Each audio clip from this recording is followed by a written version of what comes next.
Chapter 33. A Scheme of Madness. When Vinalana reached Surzek's side, he simply sighed and hugged her. Vinalana smiled happily and returned the hug. "Are you mad at me, son?" Surzek pulled away and shook his head. "No, I am sure you had your reasons. I just wanted to ask you if you need help. Are the Bales forcing you to do stuff against your will? If they are, I don't care what I need to do. I will be there for you, mother." Vinalana shook her head. "Force me? They sure can try, but don't worry. My father, mother, and grandparents are on my side. I will also have Romonus by my side." Surzek looked up and saw how Romonus was with Rahvdall, Latia, and Roygon. He smiled as his younger brother was a source of pride for him. If he had more time, he would have trained him personally, but he knew Romonus was in good hands. Suji, Searcher, and McGregor only had good things to say about him. He picked up whatever they taught him quickly. Seeing the look Surzek sent Romonus, she did hope he would take the news in a few years well. Lucifer knows he will need to when the news breaks. Surzek held his hand out for Grafia, who took his arm. "I better be off. I have work to do, and the computer only reduces the workload." Grafia nodded. "That is true. Instead of taking 16 hours on something, you only need 8. Maybe you should get an assistant." Surzek was going to be looking as he was sick of spending so much time as Lucifer. He wanted Romonus to take his title, but little did he know Romonus had no intention of being an office worker. With a flash of light, Surzek and Grafia left the meeting. Ajuka glanced over at his niece for a bit before he too left. Falbium was long since gone, leaving Rahvdall the only Satan to remain. Vinalana walked over to Romonus' side, specifically over to Latia. "Latia, darling, you look dashing in that. Did my son get you into the style?" Latia smiled that the mother of her fiancé liked her. "He suggested it, and I felt it was a good fit. It covers up quite well as well, but I think you look great too." Vinalana smiled, as this was why they had chosen Latia for their son. "You're a sweetheart, and you're right about this suit. I went from looking like a pretty face to someone people took seriously." Romonus chuckled at his mother's words. "Mom, who wouldn't take you seriously? If you had been more interested in status, you would have been a perfect ruler of House Bale." She giggled and waved him off. "I will leave the ruling to you. This reminds me, except for Miria, your lovers are all here." "Oh, my mistake, didn't see you there, Roygon." She said the last part with sarcasm, which made Roygon smile. "Lady Vinalana, can I just call you Vinalana? You know, your son was very interested in exchanging numbers with me. I felt I should greet you now, mother-in-law." Vinalana glanced at her son before pointing at Roygon. "Her? Out of everyone you choose her? I think I heard rumors of her being a pedophile, so maybe you can disregard her? Perhaps we team up now and send her to prison for crimes against young boys." Tick marks appeared on Roygon's face. "I am a virgin, thank you very much, and what is wrong with liking young-looking men?" "Nothing, thank you, and I have never touched any young boys." Latia challenged her on that. "What about Romonus? He is young." Roygon with both hands motioned to Romonus. "This is not a boy. This is a man. It doesn't count." Latia shrugged. "Whatever you say." Vinalana also had something to say. "He is still 11, though?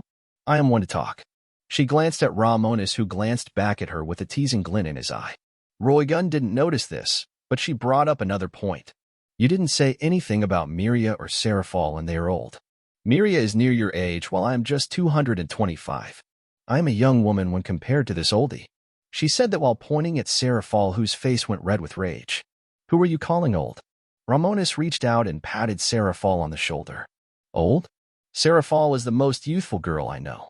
Don't take her words to heart, babe." Rahvdall leaned up on him and grinned as she looked up at Roygon. "Hear that? I have a boyfriend who appreciates me." Roygon chuckled as she brought out her phone. "Here, I got things to do, but I think we will get along."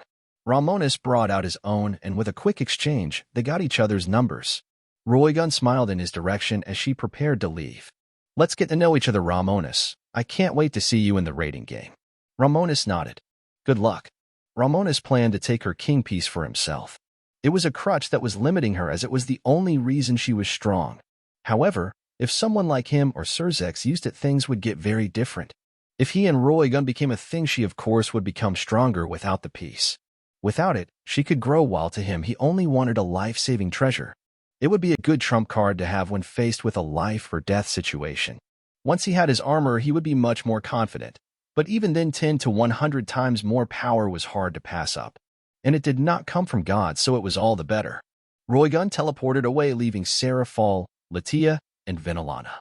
Vinalana decided to leave as well. I will be stopping by the Gremory mansion to break the news myself to Rias.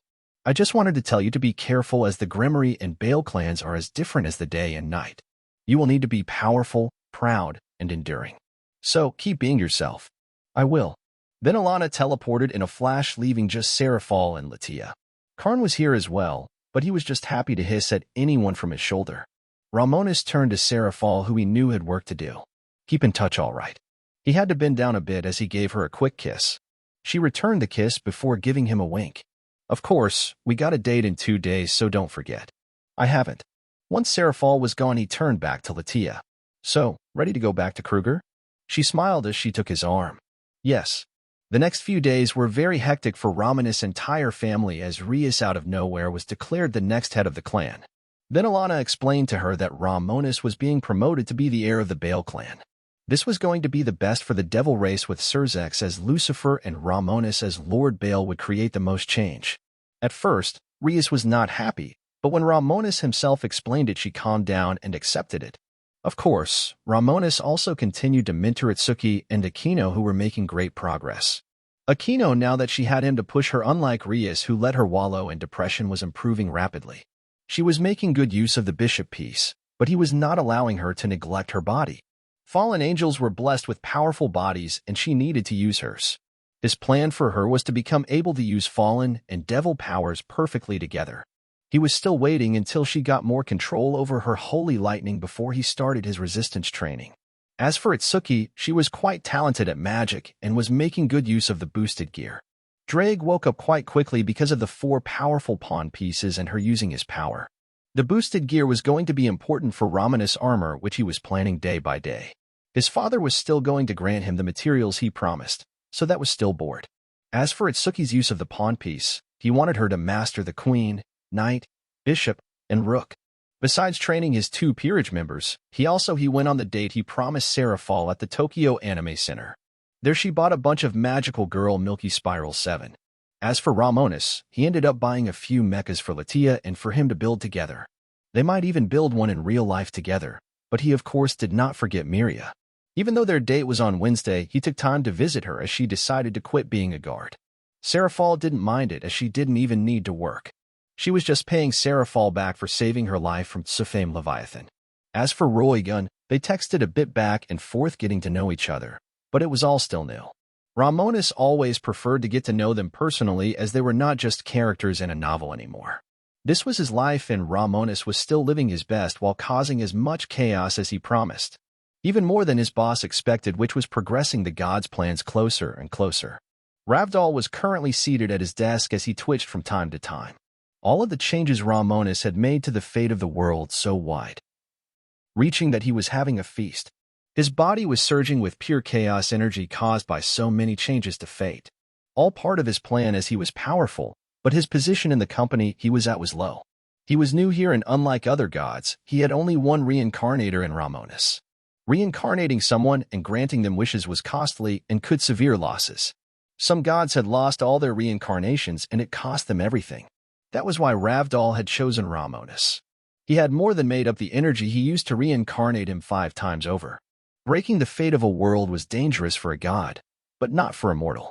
When Rahvdall opened his eyes, they were glowing brighter gold than ever. He had enough energy to pick another reincarnator for another world. However, he had no such intentions as he was an all-or-nothing kind of god. He promised to give Romonus a gift which was against the rules, but he did not care. He was sick of being just one of many gods of insanity. Even at this company, there were over 100 from different worlds and realms. Picking Romonus specifically was part of his long-thought-out plan to consume all of them, and to do so he needed more power. He needed to be stronger, but to do that he needed Romonus to be stronger as well. Part of this energy would grow his own, but another would be used to grant Romonus's gift. He had an idea of what Romonus would like. Just as he was deep in thought, his office door opened, and in walked an ethereal-looking woman. She had white hair and eyes of the same color. She had a lust-provoking body despite being fully dressed in a concealing business suit. Though, when Rahvdall saw her, he felt only loathing. "What do you want, Rohia?" "I am busy." She scowled at the words he said. "Is that any way to speak to your sister Rahvdall? May I remind you that I have 10 reincarnators while you have just one. I outrank you by far, so show some respect." He glanced up at her, not falling for her provocations. You sent your reincarnators to easy, safe worlds. All 10 of them barely match up to mine in personality or power. I will repeat. What do you want? She frowned, as despite his divinity as insanity, Rahvdall was not easy to make mad. He had been plotting to destroy this company and all other gods of insanity to own the divinity of insanity for himself. A truly insane plan, but one thought from insanity. I can feel all the energy you are harvesting from the breaking of fate. Give me some. No. Get your own. Now get the F***ck out of my office. She clenched her hands. I'm telling Mother. Rahvdall grinned as he loved to push this bitch's buttons. Tell the bitch. She doesn't mean shit to me. F***ck you. She turned around and stormed out of his office. While Rahvdall was the god of insanity, his sister was the goddess of jealousy. Ever since they were children, she wanted everything of his. He was always stronger, but their mother favored her because she was a girl. He wanted her dead here and now. No, not yet. He calmed the dark thoughts brewing in his mind and watched her leave. I should get Romonus to murder her reincarnators. They are all in soft, weak worlds, barely generating any changes to fate. Maybe in the future, for a price. I see too many gods plotting against their reincarnators, so instead, I am making a story where a reincarnator is the plot. I can't wait to write Rahvdall in action. It will be sweet to get the chains off the insane lad. Probably my second favorite character in this story. Chapter 34, Rahvdall's Gift and Price. Image here for cuteness. Also, Amaterasu is a virgin goddess. Her 5 sons were sired by Susanu by chewing her necklace beads. This is probably just me, but 5 sons and 5 principal clans. Connection? Also, a big gift from the big boss. While Rahvdall continued to plot the end of the company, Romonus continued to live. While he was living to enjoy himself, he still had a job to do. He did not know what happened to this world, as Valley and Issei did not exist really. It was such a weird thing that he could not understand, as he had been planning everything with those 2 in mind. He did not think his boss would do something like that for shits and giggles.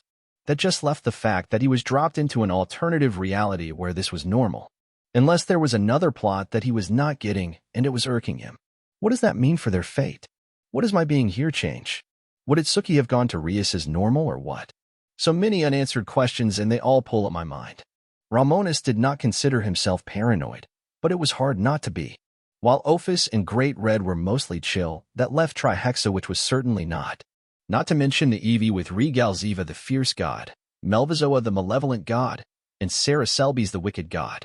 All beings with the power to effectively one-shot Great Red and wipe out all organic life in their universe. However, he was not one to run from a fight, as he most certainly wanted to be the one to defeat the Eevee. As for the Atolled, they were spiritual gods, with one of them being the god of breast Chimun Chapati. He shook his head. He was honestly more partial to the Eevee, in all honesty. Just as he was going to keep thinking, Itsuki walked up to him and pulled on his sleeve. Romonus, you have been staring off into space the whole time. He shook his head as he focused back on the whole reason he was here. My bad, just thinking of the future. Itsuki looked around at the open wilderness of the Gremory domain. So what are we going to do here? Romonus smiled as he looked from Akino to Itsuki. I will tell you, I am here to give you a test. I want to see how much you 2 have learned. As a noble, I will be expected to compete in the raiding games, and I want each of my peerage to be one-man armies. If you cannot fight through scores of people, you aren't training hard enough. If you have trouble getting stronger, give more effort. Talent is just part of the answer, as I would not be this strong if not for my sheer dedication to training. Understand? Akino and Itsuki looked at each other before nodding. If Romonus said it was possible, then it must be so. Though, for Akino, she raised a shaky hand. She was still getting used to using her fallen angel powers now. I thought you said the bishop is a mage? Can I still become a one-man army? He pointed at her face. Akino, you are the daughter of a powerful cadre, and your mother was a Himejima. The god Akitsuakone, the 4th-born son of Amaterasu, is your ancestor. Every single one of the principal clans was sired by one of Amaterasu's sons, meaning you got some god blood in you. My goal for you is to draw out all the power you can from your bloodlines and build on it. I am doing the same, but I am of course searching for new ways to get stronger. It's all about getting creative, as our power runs on imagination. As for you, Itsuki, you are a reincarnated devil, so use the most of your sacred gear, your devil powers. Make some techniques or spells you want. That even was going to apply to Karn the Badger, who was staying with Rias for now. She was trying to teach him to feel magic, which was going great. Because of his contract with Romonus, he was feeding off his demonic energy and excess soul energy. He would be one crazy creature with proper guidance. Now, today, your test. You will be fighting me. I will hold back as I just want to see how good you are, but expect to get hurt as I won't make it easy for you. Aquino shivered a little. Hurt? How bad? Romonus smiled in her direction. I might break a bone or two, but don't worry. I brewed some healing potions. They are not as fast as Phoenix Tears, but they are better than nothing. Aquino was not looking forward to that, but Itsuki was itching to show off. She raised her left arm as she summoned the boosted gear. Do we get anything if we land a hit?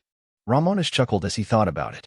Tell you what, land one hit on me and I will take you to Disney World. Instantly that made Itsuki incredibly happy. Really? He nodded. Sure, if you land a hit on me, that is. Drake, what do you think? From the boosted gear, Drake spoke up. Go easy on her. I'd rather you not break her. Romonus frowned. What is with girls getting preferential treatment all the time? They are cuter. Itsuki smiled as she heard that. Thank you, Drake. You're welcome. Romonus shook his head as he backed away. Aquino, be ready for your turn. Aiken shook her head and focused on things. She promised to be strong to save her mother so she could not be weak. Yes, sir. Good girl. Aquino smiled at the praise as it meant she was doing well. She just wanted to know that her efforts meant something. Romonus with a thought opened a giant bounded field to keep destruction to a minimum. Aquino brought her wings out, which were still of a fallen and demon. Thanks to his own mutated bloodline and soul, all his peerage had this effect. She flew into the sky to get out of the way as Itsuki started to circulate her demonic energy through her body. Let's do this, Drake. Right? Boost. When her power doubled, she felt the power circulate through her body, but Romonus was not playing nice. He rushed at her without using his Tuki or demonic energy. Just his body alone, and he was holding back. He clenched his fists and threw a punch at her face. In a panic, she raised the boosted gear and used it to block. While the boosted gear was indestructible, it was attached to her arm. Instantly, all the power of his punch went through her left arm and sent her spinning through the air. It even removed her boosted state, which was part of his lesson. See, if you boosted just 5 times, you would be 32 times stronger, but that is if they let you. In a fight, at my level, a second is a very long time. 10 might as well be an eternity. You will be dead before you even get to the second boost. Itsuki picked herself up from the ground holding her arm. Tears were in her eyes, but she grit her teeth and wiped them away. That hurt, but I get it. What do I do instead? Romonus walked over to her and checked her arm out. It was not broken but sprained. He pulled on it a little, making her wince, but it didn't hurt anymore. He simply used his own Tuki to control her life force to reduce the pain. My bad, I thought I held back more. The answer is that you need to get a stronger body and magic. The boosted gear is an amplifier for what you are already. You got a good grasp on it, and the pawn pieces I used to turn you into a devil. However, they are just amplifiers. You need to use them to power you. A good analogy at the moment would be that you are a beetle. Even with the boosted gear, doubling or quadrupling your power won't mean shit. You need to be strong enough to fight until you can boost up. That will be how I will train you. I will not let you boost up to make it easy for you. You need to endure until then, got it? Itsuki nodded. Yes. Good. Now take 5 minutes. He then looked up at Aquino in the sky. I will fight you with lightning, so show me how well you do. Aquino nodded as both her hands were coated in white holy lightning. Romonus channeled his demonic energy toward his arms as red lightning began to thunder. While it was not Miria's demonic lightning, it was still something she taught him. Aquino pointed her finger down at Romonus and launched a bolt of holy lightning down. Romonus struck back with his own red lightning and saw them clash. His, of course, had more power behind it as he was almost a Satan-class being. Aquino and Itsuki were low-class beings, so her lightning broke apart under the power. Increase the concentration, add more light magic, and if you can try to fuse demonic power into it. It lacked power or weight. She was confused about how to do it. How? I can't get them to mix at all. He shrugged. You're the Nephilim, Aquino. You have to find your way. I can't give all the answers. Use that brain. Aquino began to ponder on things. Romonus followed Azazel's instruction and had her circulate her holy lightning through her blood. It was increasing the concentration of fallen angel blood in her body, causing her to grow stronger quickly. Just then she realized something. Romonus had already given her the answer. She looked at the red lightning thundering on his arms with open eyes. Of course, demonic energy can take any form of magic, but it can still be controlled. I need to mix holy and demonic lightning and use that in my blood. I got it. Good. You have plenty of time and power will come. But you need to always be ready to improve. Both Atsuki and Akino were glad that while he was firm, he also gave good advice. For the next 4 hours, he continued to train both of them as they needed it. By the end, they were tired and battered as he was not gentle at all. When they returned to the mansion, they took warm baths before falling asleep in their rooms after a big meal. Romonus wanted to get them as strong as possible before they moved to Castle Bale. The servants of House Bale would not be as kind as the ones of the Gremory were, but they had him as a master. He would not tolerate them being disrespected by weaklings. He probably respected power more than any other being. He despised those who could become strong but chose to stay weak and respected the strong. They also would have his mother to rely on, so they were not going to be alone. He shook his head as once they were back, he went back to his training. Until they could match his level, they were going to have to rely on him for a time. While he was not dreading going to Castle Bale, he wasn't lying when he said he felt like he was going into a den full of lions. Though, following this analogy, he was the young male that would dethrone the old. The next month was a constant set of changes for all involved. One thing that annoyed Romonus was Atsuki's parents. She was 9, so she couldn't stay away from her parents for too long. Whenever her 2-week training camp ended and she returned home, he left her with a training method his old teacher taught him. He did not want her to slack off and always strive to be better. As for her parents, their old house had been converted into a luxury home of jealousy. Since their daughter had joined the peerage of Romus, Zeoticus had made it so they never needed to work again. Even though his son was leaving to rule House Bale, Zeoticus still treasured him. Romonus also was not abandoning his Gremory heritage. Once he became a Bale, he would give the Gremory clan good deals. He spoke of all his plans with his father, who was quickly finding the merit in Romonus' choice. Zeoticus was starting to not just see the value in this, but found ways House Gremory could rise in standing more than it already was. If Rias became a powerful head along with her older brother in the Bale, and his son firstborn as Lucifer, things would work out better than expected. Zeoticus swore to be one of his biggest political backers as he still had the prestige of siring Surzex and Romonus. However, everyone attributed their power and talent to Venelana, not him. But no one was going to be telling that to his face. To Romonus, the biggest victory he had was with Atsuki's parents. With a bit of mental manipulation, her parents were more open to listening and agreed to his request to drop her out of school. He did guarantee she would still receive an education, just not the waste of time that was human school. Meaning she would spend half her time with her parents and half in the underworld with him. That left him with more time to train her and himself until the day he had to move came. Knowing this, Searcher, Suji, and even McGregor added more days to his training to make sure he was as ready as he could to move to House Bale. By the end of the month, Romonus had made great progress under his 3 teachers. Ever since he had gotten his Cambion soul, his ability to learn had improved to insane levels. Everything they taught him he was learning in a manner of hours. Now, the final night he would stay at the Gremory mansion was here. Movers from the Bale clan would come to move his entire room. He had made it apparent that he wanted his room as he had it set up, so they were going to move the whole thing. Once he moved, he would have to make sure there was no surveillance in his room, as he did not want to be spied on.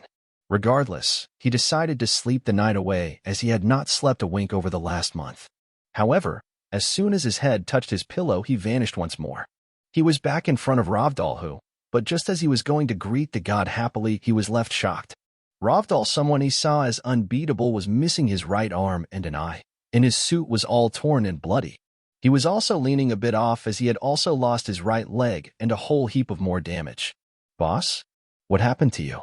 Rahvdall chuckled, as even for him getting this was not easy, as this was something tricky to get. He could have never gotten this through legal means through his company. He was too low level, but he got it anyway. Aren't you going to say thank you? I had to descend into a higher level world to get this thing for you. Consider it a gift and a major investment. This is what happens when a god like me descends. And stop calling me boss, just call me Rahvdall. We are on the same side, I hope you know that. Romonus stood up and walked around the desk to look at the damage. He reached out and touched the now empty shoulder. He felt sorrow at the state of the god he respected. This was all for him. Why did you do this? I could have gotten him by without you needing to get hurt. What can I do to help you? Do you need more chaos? Am I not doing enough? The god sighed as no one respected him other than Romonus. Not a single person, god or mortal. Ever since he was a child born to the goddess of emotions, he and his several siblings were all born with different emotions as their divinity. His just happened to be insanity, so he was scorned by all his family. Even when he grew up, no one wanted to worship him. Those that did only saw him as a source of power and nothing more. His few worshippers were hunted by his siblings, leaving him a near-forgotten god. This company was his last line, and so was Romonus. But his reincarnator was different. From time to time, he would Rahvdall a prayer. Each time he got one, it was a bit of hope to someone like him who had none. That was why he knew it was worth it. Now, he was going to watch them, in this company of gods burns. He grinned as no one knew about his secret dealings. No one believed the insane little boy who never would amount to anything would be their end. It was not easy to get this for you, but I am sure you will find use of it. It will help you, and me on our path. Rahvdall held his hand out and showed off a glass vial containing a black and red glowing liquid. Romonus instantly felt his devil bloodline hunger for this. It was instinctive, knowing it would make him all that stronger. I am sure you know this. You played the game before. It is the blood essence of Dante from Devil May Cry. Descending onto the world hurt more than he did, though I did lose an eye to him in the end. Romonus looked at the vial with shock. You got that personally? Rahvdall nodded as he handed the vial off. Yes. I had to, as I have no one to trust, no one to work for me. You are my last hope. This damage will heal, just survive, and grow stronger. Though I could do with a bit more chaos if you don't mind. Romonus took the vial before placing a hand over his chest. Count on me. Rahvdall smiled proudly. I am. Oh, and thank you for the prayers. I almost forgot what that was like. With a smile, he sent Romonus back before he fell from his chair. He needed time to heal, as knowing his siblings, they would just be itching to get him while he was weak. I know he won't fail. When Romonus opened his eyes, he looked into his hand and saw he still held the vial. The feeling of hunger was worse now. This was the blood essence of Dante himself, son of Sparta. A demon-human hybrid, this would go well with his devil bloodline and Cambian soul. He opened the vial and drank down the entire thing. Things were going to speed up for him now, as he had a debt to pay. Chapter 35, Devil plus Demon plus Human equals Power. Romonus did not know what to expect, but this reminded him just how powerful a god of Rahvdall's status was. From what he got out of that exchange, he managed to kill Dante of all people with only a wounded eye after being punished for his descent. That brought out a whole nother can of worms he did not want to open, because if a weak god like Rahvdall managed to do that while wounded, what did that mean for the true powerhouses? I'd rather not think about it. When Romonus drank down the red and black glowing blood, he was instantly overwhelmed. The children of Sparta, Dante in particular, were beyond powerful demon-human hybrids. Cambians, just like his soul. His own devil bloodline was honestly a joke in comparison to something like this, but it was the perfect catalyst.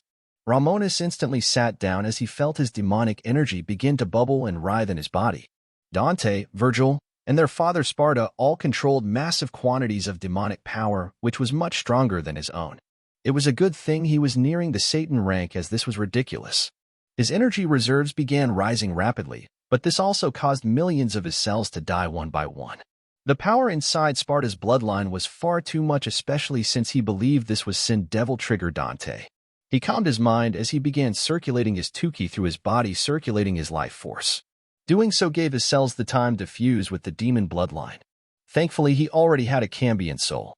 Thanks to having that, this blood essence did not find his body alien. He felt his cells stop dying rapidly, and instead by the millions they mutated and evolved by absorbing the perfect fusion of demon and human. While humans were considered weak beings, it was because Dante and Virgil were hybrids that they were so powerful. Romonus grit his teeth as the energy in his body started to become painful to contain. It was like an ever-growing flood, and it was only thanks to him being a devil with a body as strong as this. He would have exploded if he was any softer, but even his dense bones and muscles were starting to tear at the seams. Already the skin around his body was starting to rip as he fought to keep it all contained. If he had vented some of it, this would have been easier, but he was unwilling to lose a drop. Instead of worrying or panicking, he just calmly circulated his Tuki, soul energy, or demonic energy at the same time. For a few tense moments, the rapidly growing and evolving demonic energies seemed to be about to explode, taking him and the entire Gremory domain with it. But at the last possible second, the blood essence settled down and began to fuse into his entire body. Cell by cell, they combined with the blood essence, which granted him the needed healing factor of Dante. All over his body, the damage he had been inflicting on him by containing this ocean of energy regenerated. Romonus stood up and felt his demonic energy and Tuki begin to flow through his entire body on their own. his soul thanks to the human blood he had evolved while keeping its hybrid nature. Romonus took a deep breath as he felt all of the blood essence fully settle down and fuse into his body.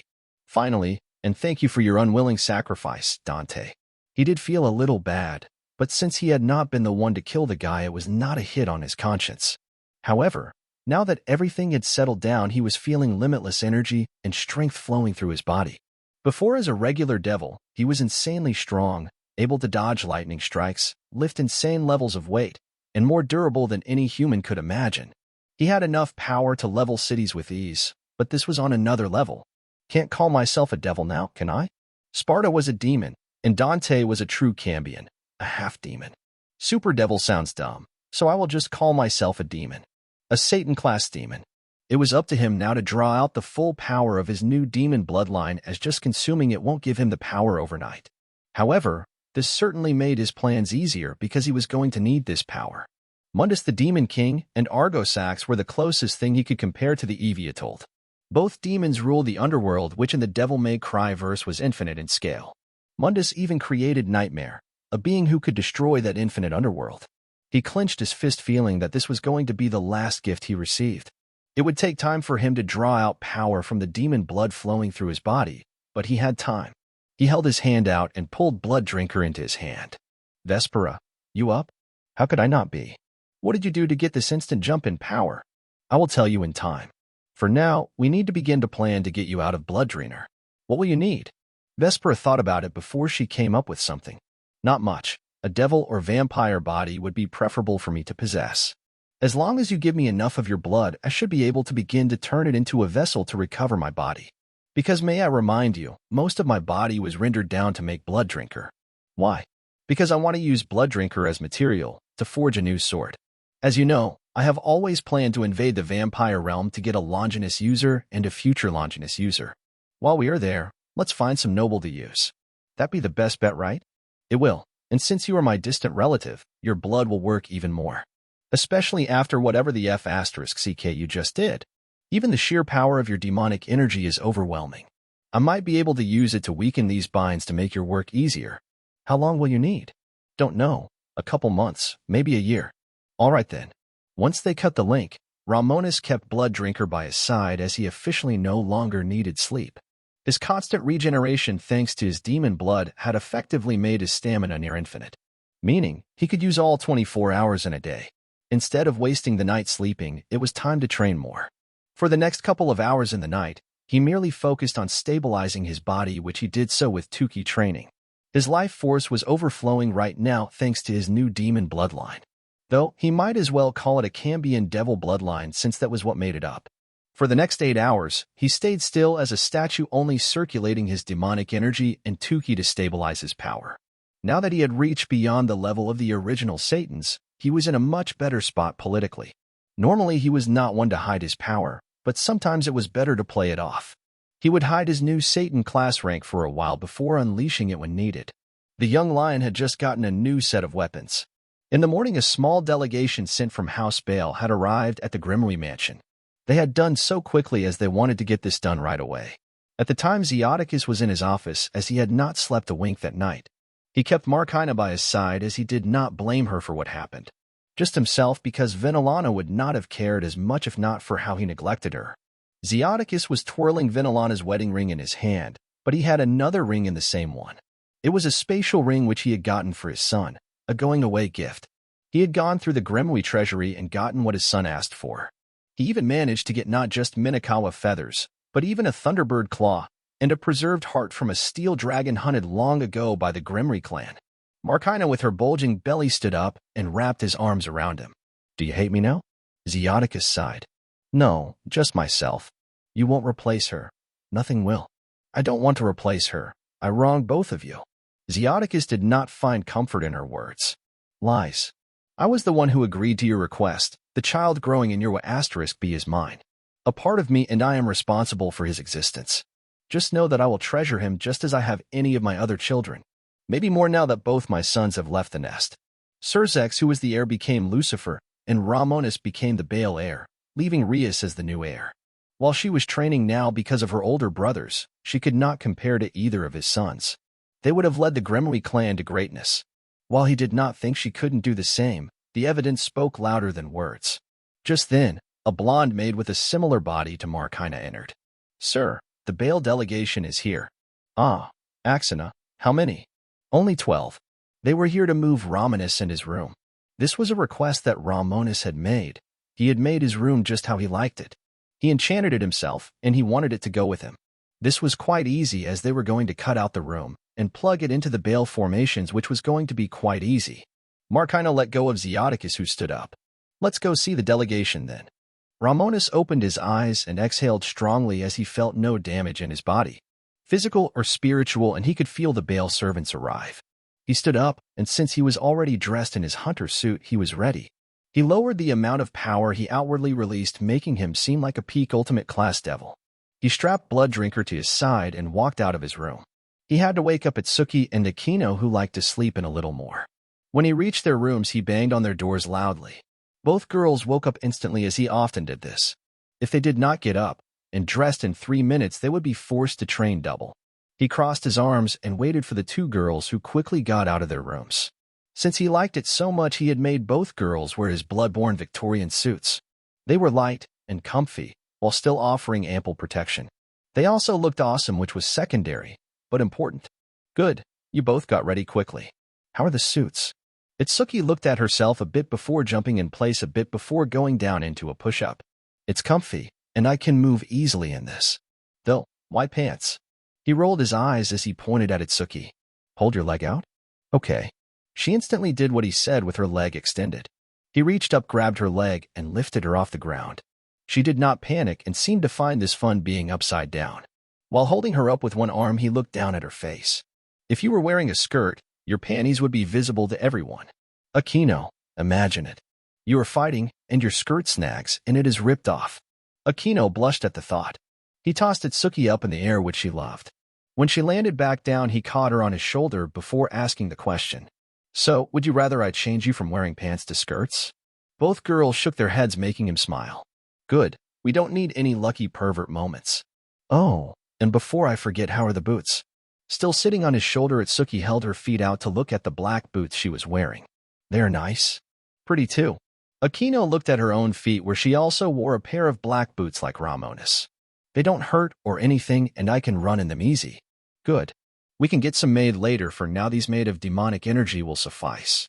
As he was walking, he grabbed Akino by her coat and tossed her in the air as well to catch her on his shoulder. "Up you go." Akino blushed a little, much less forward than Itsuki, who always was the outgoing type. Romonus. Can you put me down? It's high up here." "Nah, you're going to stay up there while I talk to the Bail people. They will know you are important to me. When we move to the Bail Castle, tell me if anyone throws a sly remark, insults you, or anything of the sort. I will sort them out and tell my mother as well. We are going to be surrounded by a den of lions, so we need to be lions as well. Clear?" Itsuki nodded with a firm look on her face. "Yes, sir." Akino closed her eyes and saluted. Yes, SIR. "I can't hear you." Both Itsuki and Akino yelled with all their hearts. "Sir, yes, sir." Rias popped around the corner with a frown. "Stop yelling." Romonus walked over to Rias with both girls still on his shoulders. "Rias, I didn't expect you to wake up early." She yawned as she looked up at him. "I have to, now that I am the heir, because you and Big Brother got higher positions. You better visit every day, got it?" "I will try. I don't plan to stay in the Bail Mansion forever, as I got things to do." She tilted her head. "What things?" "Complete my peerage. I have a few people in mind, but I got to find them first." Rias looked up at him. "And me?" Romonus thought about it. "I got one person in mind for you, but you better get stronger. How many pieces used to turn someone strong depends on how strong you are. Right, girls?" Itsuki grinned. "I took 4. Akino pointed at herself. "I took a bishop." Rias got determined. "I got it. Take care, brother. Don't let them turn you, okay?" "I won't." Itsuki and Akino jumped off his shoulders as he and Rias shared a hug. They released the hug when Romonus saw his father Zeoticus leading the Bail servants down the hall. While they were servants, each one dressed in fancy robes and looked rather cold. When they spotted him, they walked over to his side. "Young Master Romonus, we are here to help you move." "Which is the room in question?" Romonus pointed at his room. "This room. Ensure everything attached to it, including the bath, and extra rooms are added. I will probably ask for an extension once I get to the Bail Castle." The one at the head of the other 12 nodded. This is acceptable. Castle Bale is spacious, and adding more room to yours will be all right. Let us begin, and not delay. With Zeoticus' permission, they accessed the wards of the mansion to begin to cut the sections Romonus pointed out. Once they had it cut, they would use magic to measure and transport it to Castle Bale. Once they had it measured, they would open up an area of equal size in the castle before plugging it into the formations of the Bale clan. This would take a while, so Romonus turned to his father. I guess this is it. Zeoticus nodded. I had great hopes that you and your brother would lead us to greatness, son. However, you have a duty to the underworld and our people more than a single clan. Just don't forget your home. I won't, father. Zeoticus walked forward and hugged his son. Look after your mother. Once they separated, he placed the 2 rings into his hand.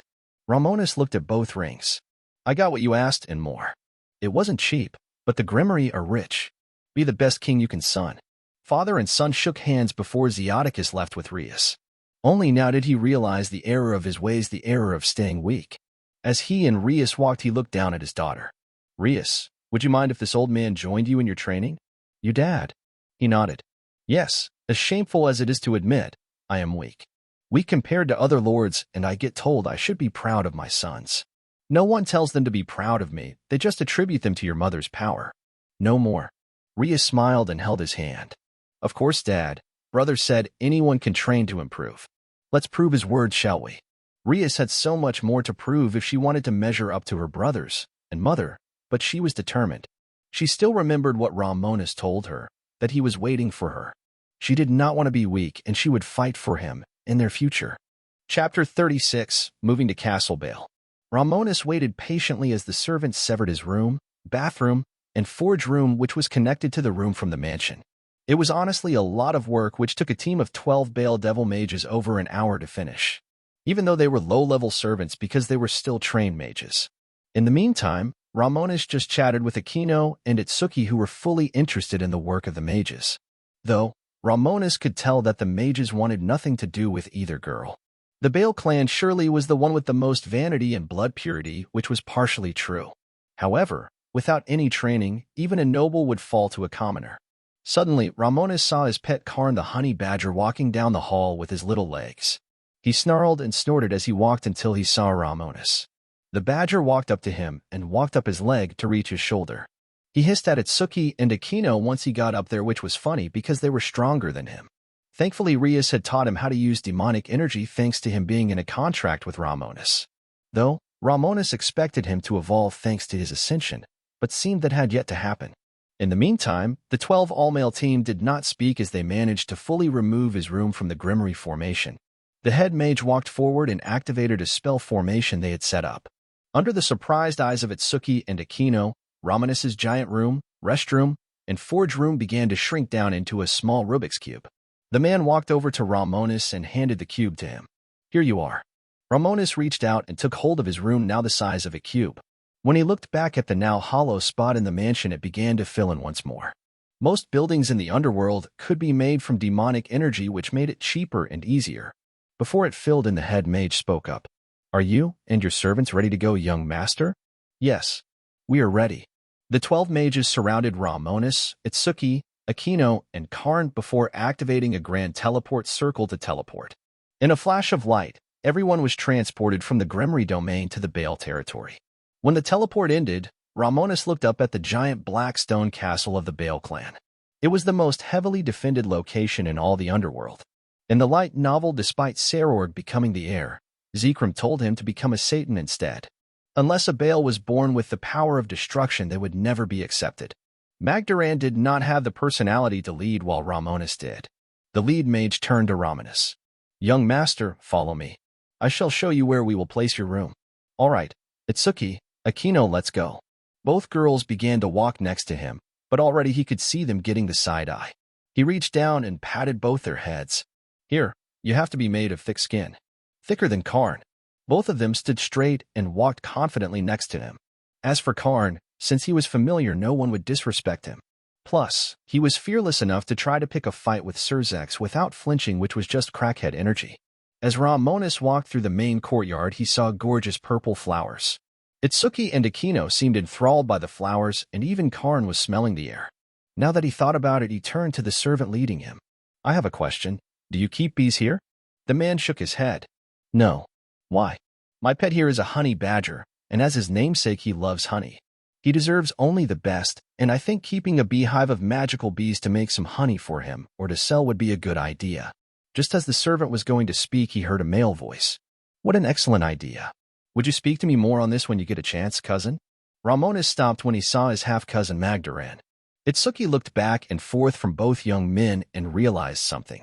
She pointed at Magdaran and made her observation. Hey, you look almost the same as the boss. Same black hair, purple eyes, short hair, only that you are scrawnier and shorter than Romonus. Even your faces look almost like you were brothers. Magdaran chuckled at her words.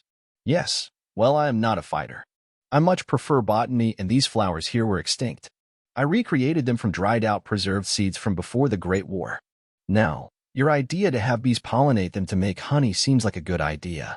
And you want to do this just for your pet? He looked snappy. Karn sniffed the air before jumping off and walking over to a flower to smell it. He took a deep breath of the flower before his eyes opened with joy. He turned around while licking his lips as he wanted honey. Romonus nodded as he walked over to the badger to pick him up, who was drooling up a storm. Yes. While buying honey myself is cheap, I think you should get a fresh one from the best. I am glad to talk to you like this, cousin. We have only seen each other a few times throughout the years. Every single time your father kept us from talking about our hobbies. Not many know this, but I also have a hobby related to yours. I am an alchemist, and I buy different herbs and materials in bulk, but some have long since extinct which I want to use. If I am to become Lord Bale rather than you, I will want to invest in your research. Bringing back long extinct herbs, trees, flowers, and grasses which I could use to make more potions. Magdaran's eyes went wide as his parents had never cared for his dreams. You would support my research? Romonus walked over and placed a hand on his shoulder. Your work matters more than you know, cousin. Let's talk later, all right? Magdaran smiled, genuinely smiled. That is a relief to hear. The servant who had been ignored cleared his voice. Young master, we should be off. Lord Bale will not want us to delay. Fine. Let's make this quick because I want to see my mother and get back to my training. The servant nodded. At once. Romonus placed Karn back on his shoulder and walked off following the servant. Once they entered Castle Bale, Romonus instantly felt the power humming through the structure. Even 50 different defensive formations were placed on the black magical stone with hundreds of trained guards patrolling at all times. Romonus turned to the servant before speaking. Lead me to my mother. I want to place my room near her, and I also want my 2 servants Akino and Itsuki placed near her as well. The servant nodded. If that is what you desire, young master. The servant led them down the castle's seemingly never-ending halls until they reached the location where Venolana stayed.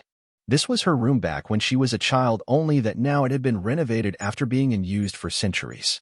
When they arrived, the servant turned to Romonus. Lady Venolana is not here at the moment. She has gone out to train. He said the last part with a bit of disbelief. In the mind of his servant, no noble should lower themselves to something like that. Romonus decided to impart some wisdom on this old fool. I can feel the disrespect in your words. Is there something wrong with training? If one does nothing for centuries at a time and stagnates, then they are worthless. How old are you? The servant answered. 1,300 years old. And you are not even an ultimate class devil, just a high-class servant. Sent out to do errands. Itsuki here, a reborn devil, could wipe the floor with you. You had over a millennia to train, and you did not. There is nothing shameful in training, only shameful to not train. I will not tolerate slackers once I become Lord Bale. He released a portion of his aura which weighed down on this old devil. The man could feel pride in Romonus' gaze, pride in his training, pride in his power, pride in his superiority. He did not know what to say as he felt shame at the words. He only felt pride in the aura, which was the sin Romonus embodied. Every devil had a sin they embodied, with pride being Romonus. You speak the truth. I feel it. Good. Accepting that is the first part of improving. The servant walked over to the room across from Venolana and looked inside. The cube. Romonus handed the cube over and saw the man place it down in the middle of the room. Using some spells he had not seen before, he saw the cube suck down into the floor. The man left the room, and under the surprised gaze of Romonus, he saw his room begin to cannibalize that section of the castle. If you want an extension to your room, you may do so. While this finishes setting up, I will speak now of what will happen. Tomorrow, you will be allowed to select up to 10 maids to look after your quarters and 5 servants to do menial tasks for you. After that, when Lord Bale has the time, you shall learn of ruling House Bale in the future. Romonus made it known straight off the bat. I won't be staying long at the mansion. I will begin to go out through the world as I have goals to accomplish. How long? Maybe months or longer at a time. The world is vast, and I am not going to be stuck in the castle this whole time. I have enough power to start moving around. When will you leave? I will wait until the ball you will have for my 12th birthday. However, it cannot be on the same day as I have a previous appointment. Where I will go I do not know. For now, let us not delay. By this point, his room had finished being set up and was part of the bale formations. He even expected that it would get bigger, so he looked down at Itsuki and Akino. Girls, wait in my room, okay? Itsuki nodded. Okay. Come on, Akino. She pulled Akino along with her, so now it was just Karn, the servant, and Romonus. Right. Take me to my uncle. At once, young master. Romonus hated restraining his power as he was always proud of his strength. However, he was playing the waiting game until he could pop off when needed. Though, despite just barely taking in the bloodline of Sparta, his power was itching to grow. He knew that he would need time to unlock his devil trigger or even the sin devil trigger, which would rise his strength. However, this was just potential, and if he was a waste, he wouldn't ever master this power. Eventually, the old devil led him to his uncle Aslan's office. He knocked at the two enchanted wood doors 3 times. Lord Bale, your nephew has arrived. Enter. The servant opened the door and led to a massive office. Romonus' uncle Aslan sat at a large desk moving through different paperwork with insane efficiency. Now that Romonus saw it, he saw that his uncle was using a spell on his eyes to do this faster. Uncle. Romonus, it is good you are here. We won't speak long since I have work to do, but I need you to know this. The Satans are just figureheads, while the title of Lord Bale is the true ruler of devils. To do so, one requires power of destruction, strength, pride, and being able to gather the respect of the devils. My sons could not do either one of the wastes. Now I am hearing that my first plan was to challenge Magdaran for the title. What a joke. Romonus squinted his eyes. You are wrong. His uncle dropped his paper before looking up with a displeased expression. What? Uncle, with all due respect, you are wrong. Neither one of your sons are waste. You just can't find it in your heart to find the worth in them. Mind my words, but you have failed as a father to both your sons. Romonus had never disrespected his uncle, not once. But who was he to talk shit about his cousins? Aslan Bale grit his teeth as he glared at Romonus. Who are you to talk to me that way? After all I have done for you, this is how you repay me. The servant looked down as the pressure inside the room was starting to rise. Romonus walked forward and placed his hands on the desk. Karn was already snarling and baring his teeth as he was itching for murder. Romonus' uncle Aslan rose to his feet and glared at Romonus as this was the first time his nephew had ever spoken like this to him. Romonus did not hold his words back. Uncle, if there is something I learned from being a Gremory is that family is everything. Magdaran is an experienced botanist who has revived extinct flowers and can progress the medical research of the underworld. Sarorg, despite being born with low demonic power, is rising through the ranks from what I hear and is gathering a powerful peerage. How can you not see value in your sons? Aslan barely held back his anger. You Bale wannabe, you should just go back to your failed sea. Mind your tongue. Aslan grit his teeth when behind Romonus his father Demonidas spoke. As a devil, Demonidas was far from a loving man, but even he could see the value in Romonus. After all he had gone through to pull him over to their side, his son was about to ruin it. Father, but dash. With a hand, Demonidas shut him up. My grandson is right. I just never said anything before, but you are ashamed to House Bale.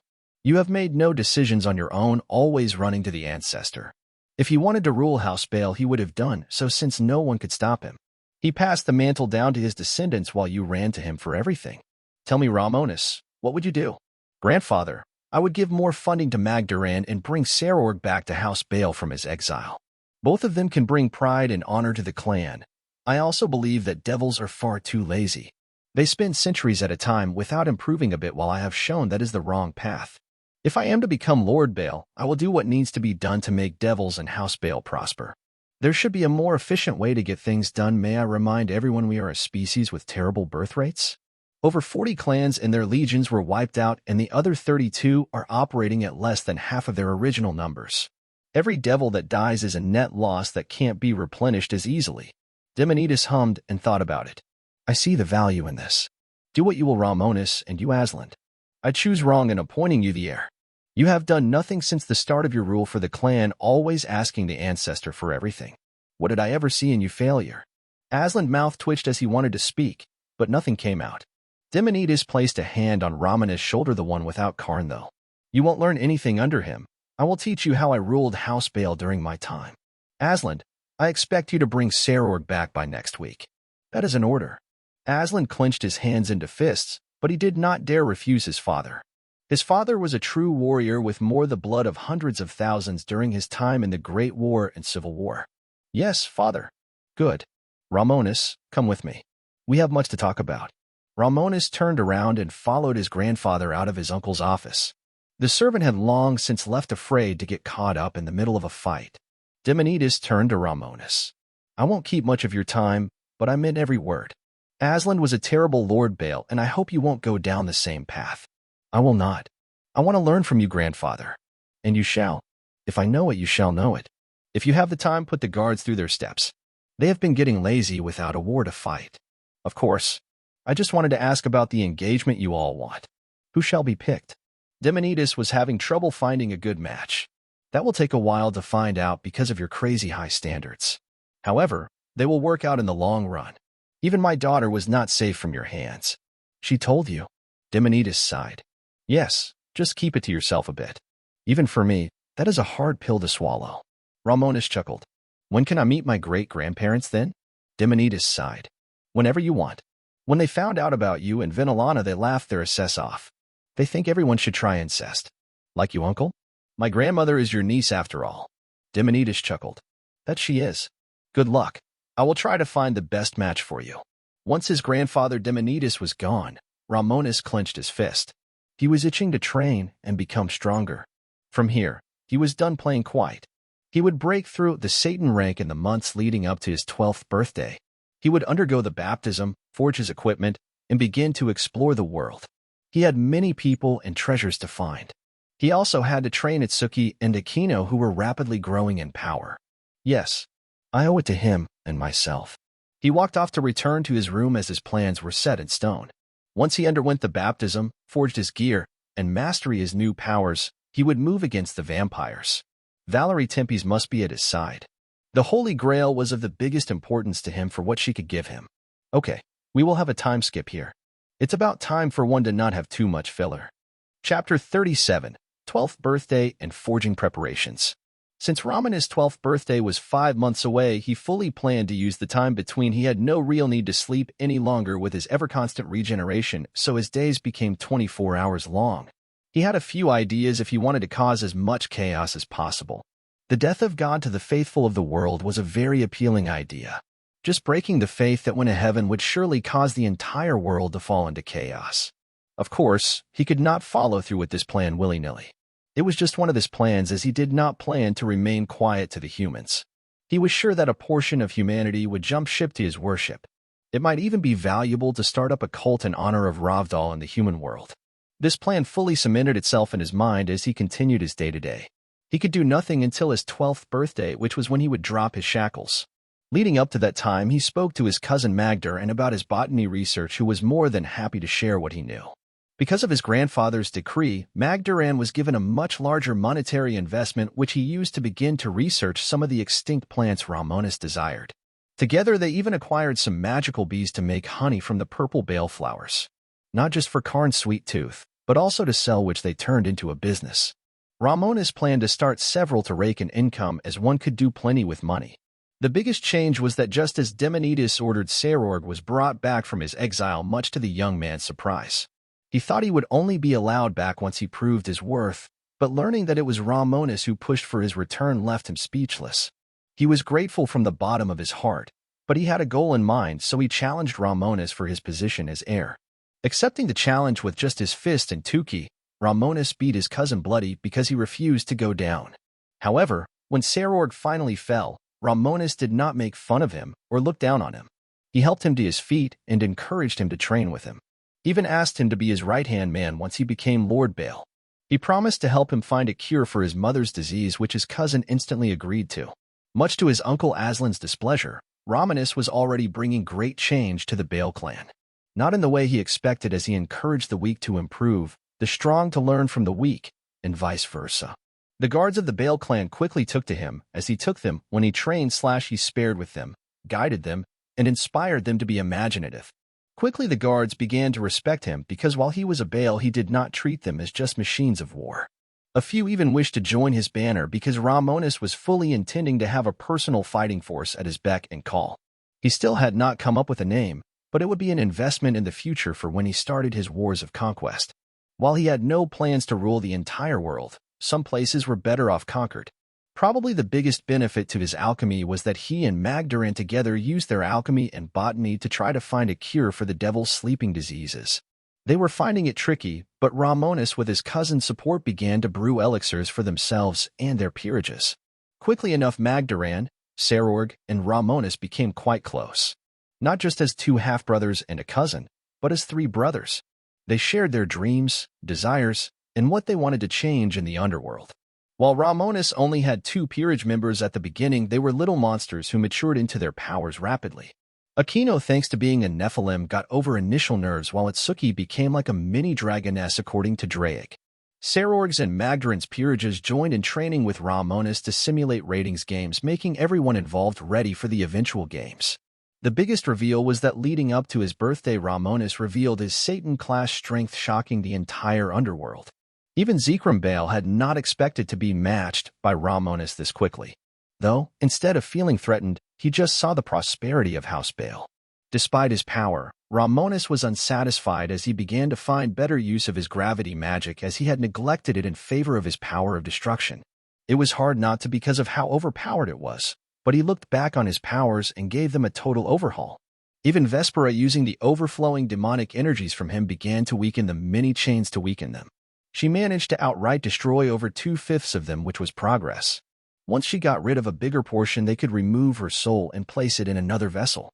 She even gave him advice as he tested new ideas, created new spells, created new magic types, most notably unlocked his Devil Trigger. It seemed he still needed more insight to reach his Sin Devil Trigger, but just that made his future more streamlined. One thing that even dumbfounded him was that the Nikomata incident happened before he could intervene. He had no official timeline for when it would happen, so this was the expected outcome. Just as in Canon, Kuroka escaped after killing her master, and Chiron was left behind. The nobles pushed for her execution to prevent another incident like Kuroka from happening, but he jumped at the opportunity. Thanks to his overwhelming power and authority, he prevented her execution. Serafal, Surzex, Ajuka, and Falbium all even aided him with his decision, as they were some of his biggest backers. He had gotten over his nerves from his uncle-in-law and fully accepted Ajuka as family. He sometimes would get a lecture from the man, as Ajuka wanted to pass him his Kankara formula. He was starting to understand it, but it was a tricky thing to comprehend. As for Chiron, he took her under his wing and did not allow her to wallow in despair. In the beginning, she said she hated him because he prevented her from suppressing her Nakusha's side. He never lost his patience with her, and thanks to Akino and Itsuki's care, she began to change. He turned her into his rook, and despite her self-loathing, he made her train her senjutsu every day. Thanks to that, she went from hating him to seeing that he was right. He also told her the full truth about what happened with her sister and family, breaking her heart. When she learned of why her sister had gone down her path, she was determined to save her. Romonus, of course, vowed to help her in this endeavor, which made her dive into her training. That was just what he did to train, but he, of course, did not neglect his lovers. This, of course, included his very beautiful mother, who often pulled him into her room to share some nights of passion. Though she respected his desire to wait a bit, and she was looking forward to him pushing the boundary. Venelana even joined him when he trained, as she realized the importance of power. He also often visited his father and Rias and pulled his twin to train along with his peerage and his cousins. He also often was in constant communication with Serafal, Latia, Miria, and even Roigon. He would take time off to for each one, but when everyone got too busy, they at least texted to keep in touch. Romonus' biggest treasure was looking through the materials his father got for him. Just as he had asked, he had 4 giant Minakawa feathers to use, eggshells of a hatchling, a single thunderbird claw, mithril, shadow steel, adamantium from dwarves, a whole ingot of orcacalc *M, steel dragon scales, blood, and even the preserved heart of one. All in all, his father had gone all out in acquiring this material, which was going to be needed to forge all his profane gear. He even got the 100 devil and human souls from McGregor. Thanks to Serafal's status as the Satan in charge of foreign affairs, he bought some things from Hephaestus, the Greek god of blacksmithing. A whole new set of blacksmithing tools blessed by the god in the heart of a volcano at a great expense. The price was reduced because of his backing. His father and grandfather worked together to reduce the cost. He also worked alongside Latia and Ajuka to rework his entire forge room to prepare to make his gear. Working alongside her and Ajuka, they managed to build the baptism device. It would compress mana to such high degrees it would turn an almost ice water-like consistency. Ajuka edited the schematic to increase the concentration and potency of the healing formations. His regeneration should be enough, but it was good to have a second lifeline if that failed. Once the baptism was sorted out, Romonus spent the remaining time he had without a wink of sleep improving. In the end, because of sheer effort and the Sparta bloodline, he started to advance through the Satan rank quickly. He was nearing the next rank, which was the level of a super devil, but he just needed time. No one could explain it, but because of that, his name began to spread through the supernatural community. He and Azazel were in constant contact as Romonus was pushing for peace and alliance with Gregory.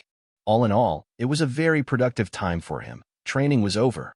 For over 12 years, he had spent most of that time training, but it was finally time to cut loose. The night before his 12th birthday, Romonus allowed himself a very rare sleep. Those 8 hours were the only sleep he had during the past 5 months. Currently, he was only wearing a pair of shorts and no shirt showing his impressive muscles. As he slept, Karn the insane badger was sleeping belly up on his chest. The little animal had not gotten any larger, but he had evolved because of his bond with Romonus. His color did not change, but his claws and teeth all became red as blood. The anime even created a magic just as crazy as him, essentially the Berserker path. It allowed him to fight with even life-ending wounds to the brain, and he would just shrug them off and heal. His strength, speed, endurance, and sheer insanity made him a brutal combatant. However, he was not the only one sleeping in his bed, as a small white cat with 2 tails was curled up under the crook of his arm. Chiron had become quite fond of sleeping by his side. She said that she was able to grow stronger when near him because of his constant demonic aura that vented from him. As such, he allowed her to sleep in his bed, but as a cat. She was too young for him to be interested in her Zuli, but he would need to be careful when she reached age. An Akushu could go into heat, which would make her desire him, but she had to get older first. Because of his first life, he knew the kind of damage Zul abuse would bring. It was probably the reason he was putting off X with his mother. He wanted it, but he did not want to be reminded of Carla, who exploited him. The reason he had such a high body count was that she would sell his services to her friends and the daughters of his friends. All in all, he had come to accept he had issues, but he had accepted them as part of himself.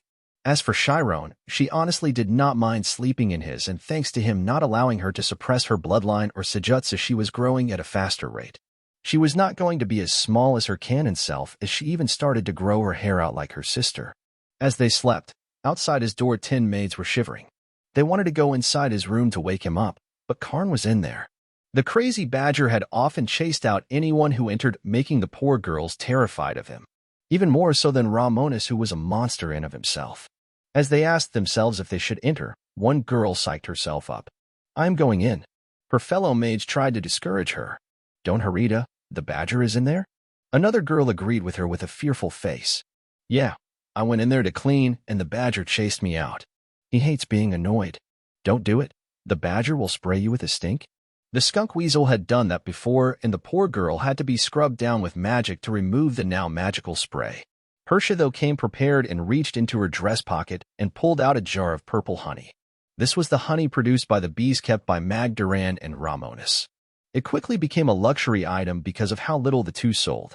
They called it Bale Purple, and the desire and mana in it drove up the price. Though, if anyone found out that a big chunk of it went to satiate Karn's sweet tooth, they would cry tears of blood at the injustice. While they paid sky-high prices for even a taste, a skunk weasel got most of it. The magic inside the honey was a big reason why he was slowly evolving, so it was a worthwhile expense. Hersha walked forward and opened the door slowly. When she entered, Karn opened his eyes instantly. He squinted his eyes and was about to hiss when the girl opened the jar of honey. Instantly, the badger began to sniff the air and lick his lips, so she put the jar down and stepped away. Karn accepted the offering and jumped off Romonus' chest to devour his prize. As he lapped up the honey, Hersha walked over to Romonus. Since he was shirtless, she could see just how powerful his body was. Sarord was built very similarly to this, but even he said that his cousin had a better physique. Such a body. She shook her head and spoke to him. "Young Master Romonus, it's time to wake up. When Romonus opened his eyes, they were glowing a bright purple. He sat up a bit and rubbed his face. What is the time? It is 8 a.m., young master. You said you wished to be woken up at this time. This is the first time you have slept in 5 months. Shouldn't you sleep more? He sighed and sat up in bed, being careful to not wake up Chiron. No, this is plenty. When he stood up out of bed, she realized that he towered over her. She was a small girl, only 5 feet tall, while Romonus had grown again. In 5 months, he had grown 2 inches, making him 5 feet 10 inches. He would probably be as tall as his grandfather, or taller. He was not so sure anymore. I will get Y dash. Before she could finish, he waved his hand and his blood-borne hunter suit was strapped back onto his body. He walked over to his bed and picked up Chiron into his arms. The small white cat flipped around to expose her belly to him. Chiron, time to get up. The Nakushu opened one golden eye to look up at him. Sleep more. No sleep. Come on, today is my birthday. Though the ball is scheduled in 10 days to get my work ready. You're going to be needed for this. Chiron yawned as he put her down on the bed. With magic, she returned to her human form, showing her young age. She was only 2 years younger than him, making her 10 at the moment. Thanks to her great diet of magical beast meat, magical vegetables, fruits, and even different potions he brewed, she was far from thin. Thanks to being a devil and Nakushu linked to his soul, her body followed her desire and began to grow up. Even with all that, she was still 10, so she needed time to enter puberty. If he was not wrong, she would look more like her sister. She was already looking much healthier than when he got her in his peerage. Image here. Come on, get dressed. Oh, and Harita, you can go. The maid looked up at him and asked a question. Do you not need me to clean? No, the room cleans itself. Thank you, but no. All right. Almost sad, she left his room as he had no real need for the 10 maids given to him. He started to think that he should train them to be battle maids rather than cleaners. Magic made many jobs obsolete, which was going to have to wait. Chiron in front of him got dressed in her bloodborne suit. It was the official uniform of his peerage, only that once it was time, he would buy some made from expensive leather from mythical creatures. Chiron got clothed fast enough, and Karn was done with his honey by then. The magic inside it was absorbed by his body, growing his power. As Romonus and Chiron walked out, the badger ran up his leg to reach his shoulder. As he stepped out, Itsuki and Akino also came out of their rooms already dressed. Because they were a devil dragon and a Nephilim respectively, both girls had matured into powerful individuals. Just like Chiron, they got an expensive diet and potions. They were maturing rapidly. Akino had 3 pairs of Nephilim wings, while Itsuki wings were rapidly evolving into dragon wings. Once they finished maturing, he planned to place runic tattoos on them just like him. Did you girls sleep well? Itsuki most certainly did better than the human world. I did. I much prefer the beds of the underworld to the human world. Even my parents like the use of magic in their daily lives. I can see why. You look much better than when I found you. She grinned as 5 months of training, she had gotten a bit taller as well. Her birthday was also close to his, as it was on April 16th, 7 days after his birthday, so they were going to celebrate together then. As for Akino, her birthday was July 21st and Chiron's was on November 23rd. He had each one memorized, which reminded him that Rias would be having a birthday at their normal time on April 9th. That was why he pushed for 10 days after, so he could go see his sister on her birthday. Akino, though, frowned as he ignored her. And me? Aren't I also doing good? Yes, you are. Your Nephilim bloodline is making you a little nightmare. You can get in close and be away if needed. You are also quickly looking like your mother. That did make her smile, but what he said next was the hope she needed. Tell you what, on your birthday, let's go see if the Shinto gods will let you see your mother. She instantly perked up. Really? I will. Chiron, we can try the same since she is a yokai. Though I still haven't found a trace of your sister. Chiron frowned as she thought of her mother. Romonus had not kept anything back and even spoke of her mother. It was because of her that her sister was forced to suffer and leave her. Can we not? If that is what you want. Today, we have no training, as all of you are going to be helping me in the forging of my profane gear. I will need Latia, McGregor, Ajuka, and all your help in it. Akino, your holy demonic lightning will temper the metal, and Itsuki, you will boost up and transfer your energy to me in the armor. While you, Chiron, will use your Senjutsu to add nature energy to it. This will take a while to complete, which is why I had you all rest the night before. You all feel ready. One by one, he got confirmations, which meant it was time to start the forging. He pulled out his phone and began to call up those he wanted to help. Ajuka and McGregor were going to do the enchanting. He would do the forging, and Latia would add the tech he wanted. He even managed to get Sir to agree to fuel the forge along with the volcano core to make sure everything was perfect. This was going to be his gear for the rest of his eternal life, and while it would grow with him, he wanted it to be as powerful from the start. In the 5 months leading to this, he had been buying materials from several factions including Azazel. Now it was time to see just how good he was at his craft. Chapter 38. Metal Forging. Romonus had been preparing for this day for months now, and it was time to start. Once Itsuki and Akino were awake, they returned to his room where he used his phone to lower the hidden wall to reveal his forge room. Ajuka, the times he had learned from him, had taught him several space enchantments, which meant a small closet-sized space could house a forge room the size of a house. Here, he had a massive enchanted blast forge made from lava mithril that naturally vented an absurd amount of heat. It was also covered in several runes that would not just compress the liquid metal inside, but also remove the impurities from the metal. While they entered, he chose to leave Karn in his room as the Badger did not care about this. Romonus did not mind as he would not be of any help here. As for why the forge needed to be made of lava mithril, it was because of its heat resistance. Some of the metals his father gave him, the ones he bought, needed such high melting points that no regular human would do. Even the fire that fueled this thing needed to be powerful, which was why he paid a visit to Tiamat in the familiar forest. In exchange for 5 chests of gold coins formed of gold, or that had sat in a mana vein for centuries, she sold him a Chaos Karma Fire seed. He also informed her of Draig's return, but because of him paying her, she gave Itsuki and Draig some leeway. He even asked her if she would join his peerage as his queen, but she told him that the rule applied to everyone. Defeat her in single combat, and she would belong to him in heart, body, and soul. He did not take her challenge then, and made do with a fire seed from her. Interestingly enough, her title as the Chaos Karma Dragon seemed to call to him. He planned to challenge her once his profane gear was complete. In the meantime, he walked over to the giant blast forge where he planned to melt his metals in bulk. All right, Latia, Searcher, McGregor, and Ajuka will be arriving in 12 hours. This will give me time to get the metals ready.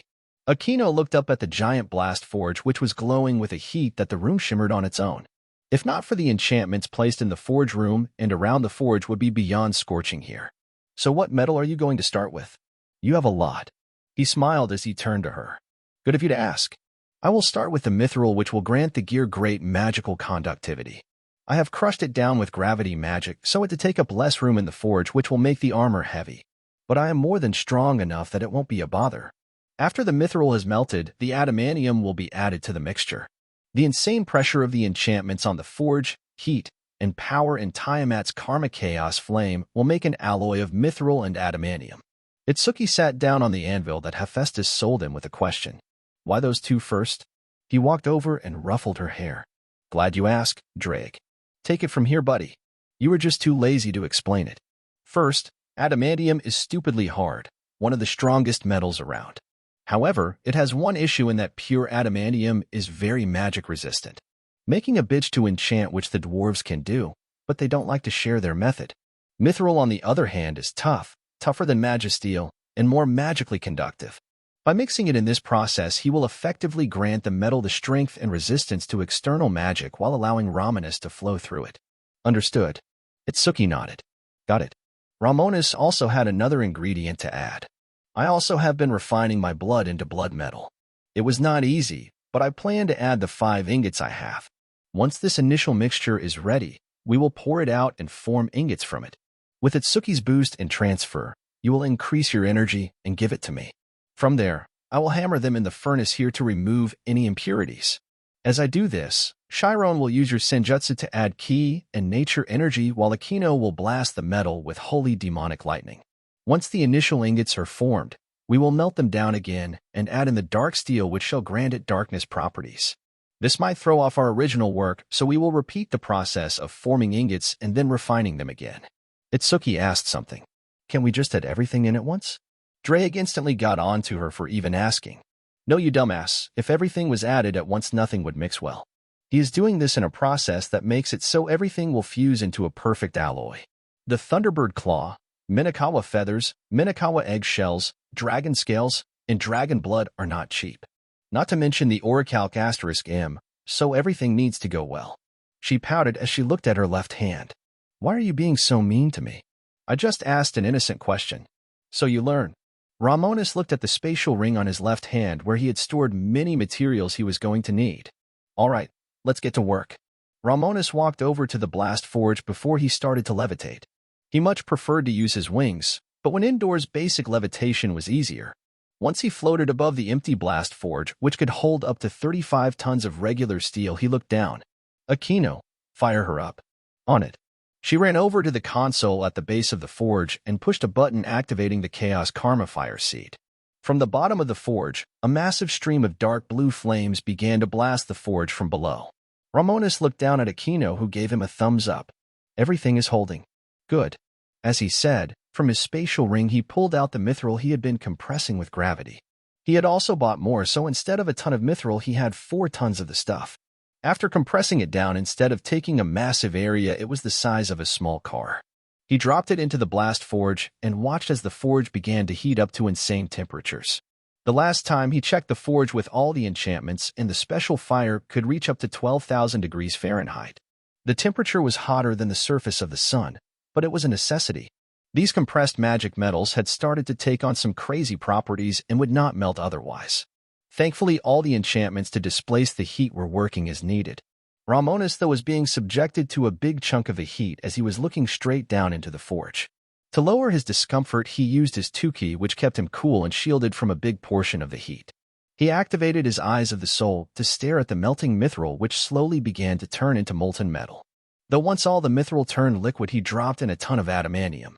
When that melted down, he did not instantly add the blood metal. He waited a few minutes until the point where the adamantium and mithril fully mixed. He tossed in 5 ingots of his blood metal, which would bind the armor to him. This had the effect of turning the molten metal a dark shade of blackish red.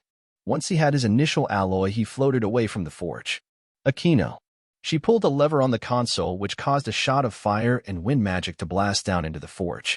An explosion of impurities burst from the top, but the vents above the forge sucked them up and dealt with them instead of allowing the forge to fill up with poison.